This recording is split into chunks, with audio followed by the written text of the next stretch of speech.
강수량은 어쩌고 풍속은 어쩌고 캠핑을 가야 할지 말아야 할지. 안녕하십니까, 우중 캠핑 현장에 나와 있는 밑봉입니다.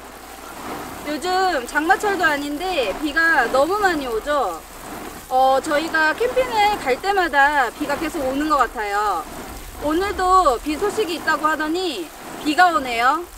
우중 캠핑 현장 보시죠. 비 온다! 비 온다!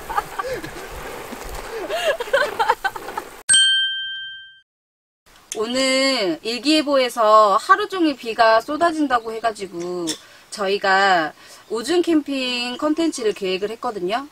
그런데 지금 비가 오지는 않지만 그래도 6월 20일 전후로부터 한 달 동안 장마가 시작된다고 해요. 그래서 저희가 우중 캠핑을 하면서 유용했던 꿀팁과 그리고 우중 캠핑을 출발하기 전에 일기예보를 다들 확인하시잖아요. 그럼 일기예보에 강수량은 어쩌고 풍속은 어쩌고 이런 말들이 많이 나오는데 어느 정도의 강수량일 때랑 어느 정도의 풍속일 때 캠핑을 가야 할지 말아야 할지 대해서 정확하게 잘 모르잖아요. 그래서 저희가 알고 있는 선에서 설명을 드리려고 해요. 저희가 말하는 게 다 정답은 아니고 그냥 참고만 하시면 될 것 같아요. 자, 그럼 가시죠.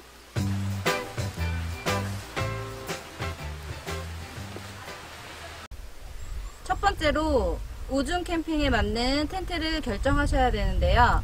저희는 주로 우중 캠핑 시 리빙쉘이나 쉘터를 사용하고요. 많은 양의 비가 오지 않거나 바람이 많이 불지 않을 때는 텐트와 타프 조합도 괜찮은 것 같아요. 리빙쉘 텐트는 사방이 막혀있는 구조이기 때문에 강한 비바람이 쳐도 내부로 빗물이 유입되지 않아요. 그래서 우리나 장비를 안전하게 보호할 수 있고요. 또 아이들과 함께 오는 가족 캠퍼 분들이시라면 아이들도 안에서 안전하게 캠핑을 즐길 수 있어요. 그래서 리빙쉘이나 쉘터를 추천해요. 리빙쉘 텐트는 사방이 다 갇혀서 좋기는 한데 창문을 다 내려 닫으면 답답할 수도 있어요. 그럴 때는 우레탄 창을 하나 구입하셔서 이렇게 밖에 풍경도 보면서 안전하게 즐거운 우중 캠핑을 하실 수 있습니다.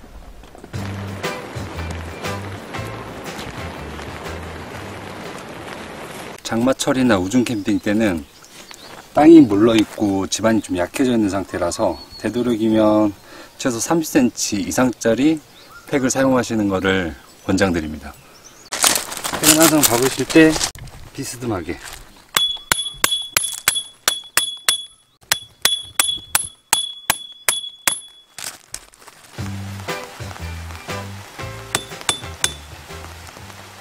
이제 사이트를 선정하셔야 되는데요. 저희는 우중 시에는 데크 사이트나 아니면 파쇄석 사이트를 선호해요.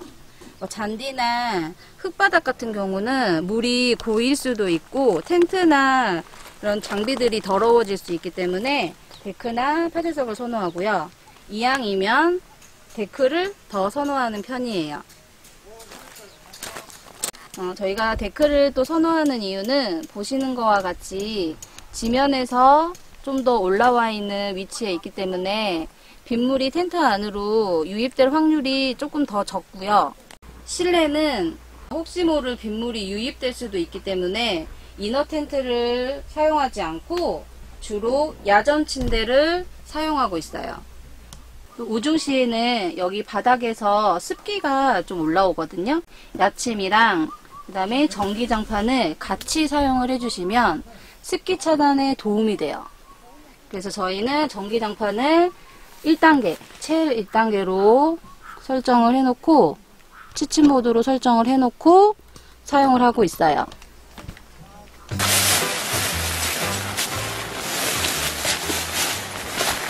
그리고 저희가 우중 시에 가장 중요하게 챙겨 다니는 거는 오비랑 김장봉투예요. 언제 비가 올지 모르기 때문에 저희는 그냥 1년 365일 차에 항상 챙겨 다니고 있어요. 김장 봉투를 저희가 이용하는 이유는 일반 봉투에 비해 두께감이 좀 두껍거든요. 비가 오면 텐트의 무게가 조금 더 무거워지잖아요. 그래서 김장 봉투를 사용하고 있어요.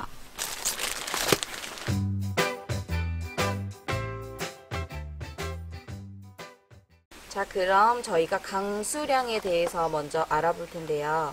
일기예보를 보면 몇 밀리미터에서 몇 밀리미터까지 비가 내린다 라고 하는데 그게 도대체 어느 정도의 비의 양인지 정확하게 모르잖아요. 그래서 어느 정도 비가 내렸을 때 안전한 우중 캠핑을 즐길 수 있는지 알려드릴게요. 이것도 저희가 이제 자료를 찾아보고 말씀드리는 건데요. 먼저 시간당 내리는 비의 양에 대해서 말씀드릴게요.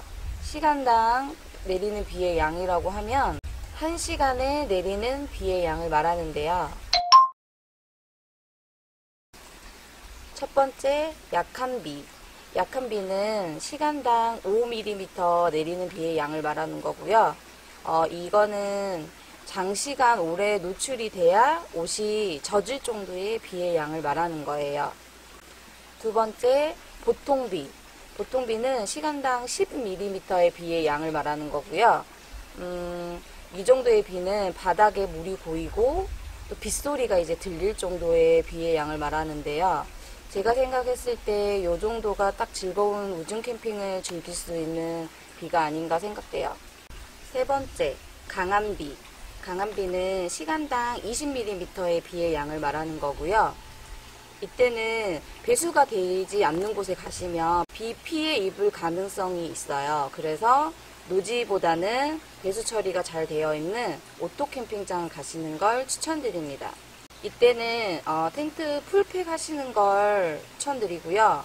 팩은 30 혹은 40cm짜리 팩을 사용하시는 걸 추천드립니다.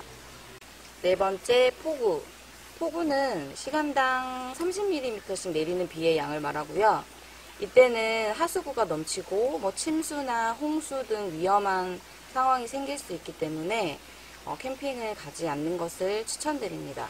만약 이때 캠핑을 갔는데 폭우가 왔다 그러면 빠른 철수를 결정하시는 게 좋을 것 같아요.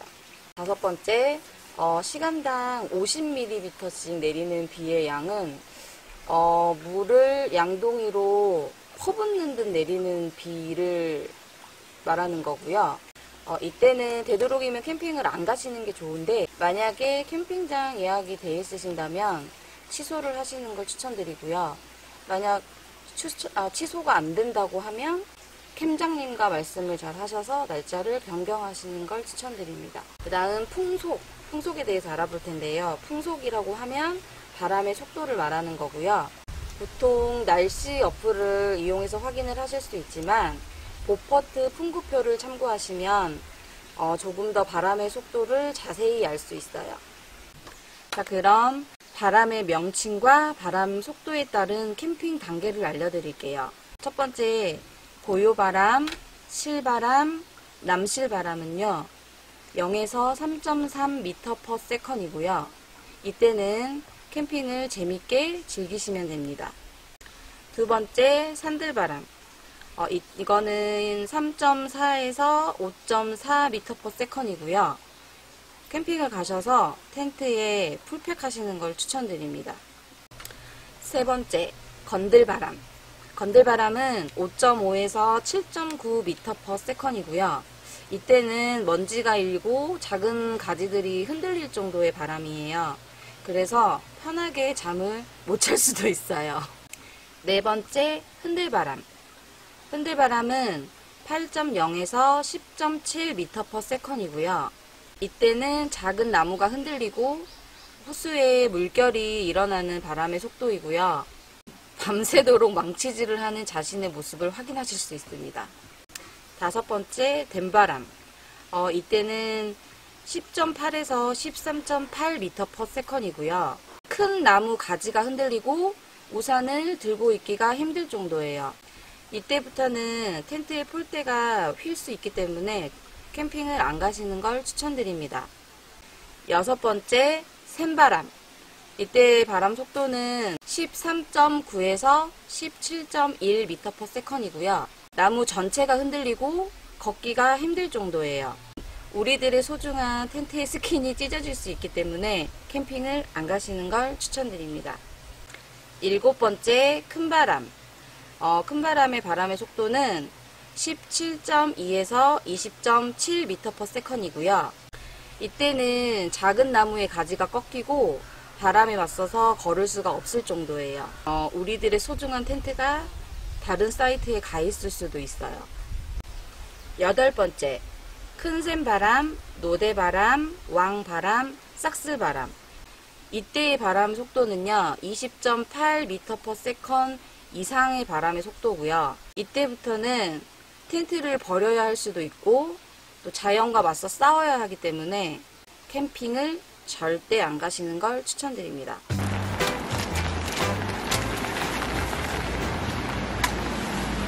마지막으로 가장 중요한 핵심, 우중 철수.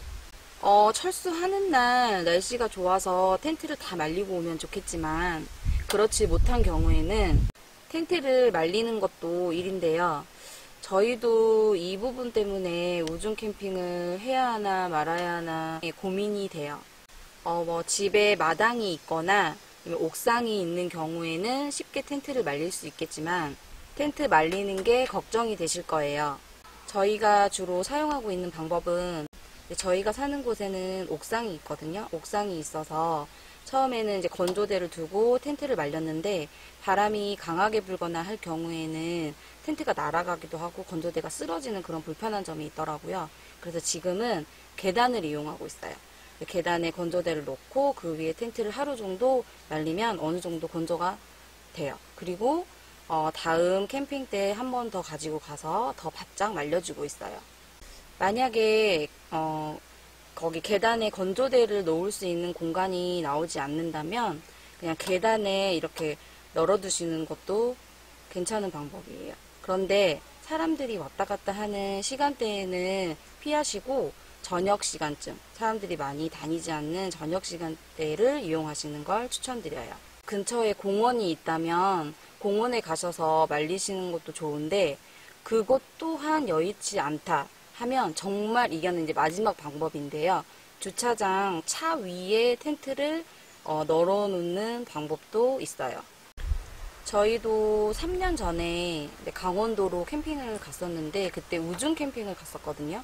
근데 그때 태풍 타파가 온 날이었어요. 그래가지고 2박 일정으로 갔는데 다행히 1박 때는 그냥 비만 오는 정도여서 하루를 이제 우중 캠핑을 즐겼는데 저녁부터 엄청난 바람 동반해서 비가 내리더라고요. 그래서 1박만 하고 1박은 우천 취소를 하고 집으로 돌아왔어요.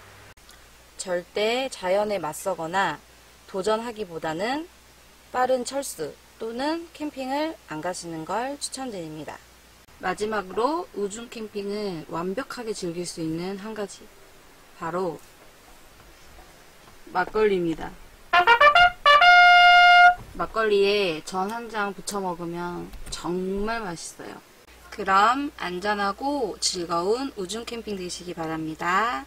다음 영상에서 또 만나요. 구독, 좋아요 부탁드려요.